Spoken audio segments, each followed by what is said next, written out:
रहे हैं कि बरसात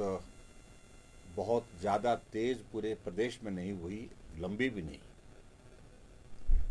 लेकिन उसके बावजूद शुरुआती दौर में ही जो बारिश थोड़ी हुई उससे ही बहुत बड़ा जान माल का नुकसान हुआ है।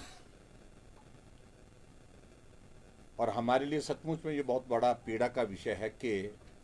अभी हम पिछली साल की त्रासदी के उस दौर से, उस पीड़ा से बाहर नहीं निकल पाए थे।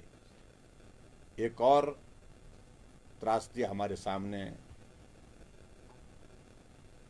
हमको झकझोर करके रख दी है।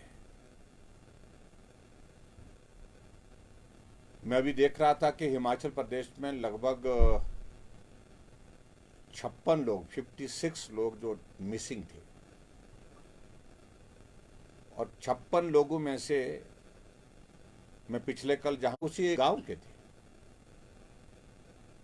और बागी पुल जो दूसरा आनी विधानसभा क्षेत्र के अंतर्गत पड़ता है गांव, 9 लोग वहां के,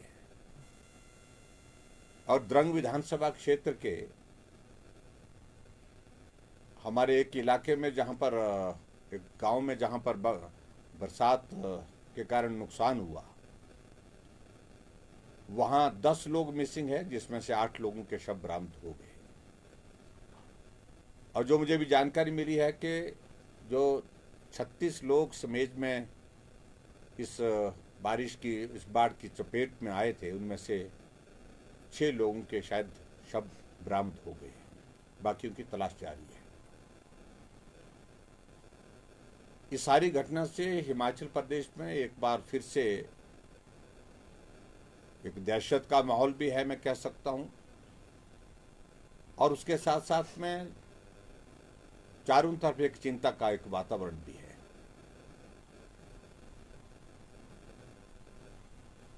केंद्र सरकार लगातार इस पीड़ा के दौर में हिमाचल प्रदेश को जो यथासंभव मदद देने की बात थी, राहत कार्य में सहयोग देने की बात थी, उसमें पूरी तरह से सहयोग कर रहा है।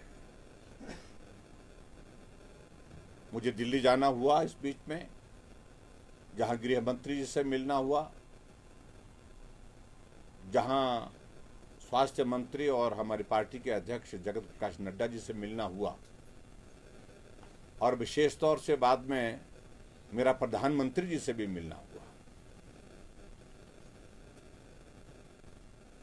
प्रधानमंत्री जी ने बड़ा साफ शब्दों में कहा है कि हिमाचल प्रदेश को जो भी मदद की जरूरत इस वक्त है, उस मदद को हम निश्चित रूप से करेंगे। सरकार की ओर से, प्रदेश सरकार की ओर से जो भी आग्रह इस वक्त संकट की घड़ी में मदद के लिए आ रहा है, उसको हम गंभीरता से ले रहे हैं, और हमारा प्रयास है कि उसमें ज़्यादा से ज़्यादा मदद करके हिमाचल प्रदेश में लोगों की ज़िंदगी को बचाया जा सके और राहत कार्य को सुचारू रूप से पूर्ण किया जा सके। लेकिन उसके बावजूद भी मैं इस बात से सहमत हूं कि नुकसान जो हो रहा है वो बहुत ज़्यादा है, और एहतियात के तौर पर हमने पिछली बार भी इस बात का जिक्र किया था कि जो नुकसान हुआ है उससे हमको सीखना चाहिए। पिछले वर्ष लगभग 400 लोगों की जिंदगी गई है, हजारों की संख्या में लोग बेघर हुए हैं, और मुझे सारी बात को लेकर के सिर्फ इतना कहना है कि इस वक्त राजनीति करने की बात नहीं है, राजनीतिक बात हम करना भी नहीं चाहते हैं। हम सब लोग राहत कार्य में अपना सहयोग जितना भी जिस रूप में हो सकता है वो देने की कोशिश करें। मैंने देखा बहुत सारी संस्थाएं इन परिवारों को मदद करने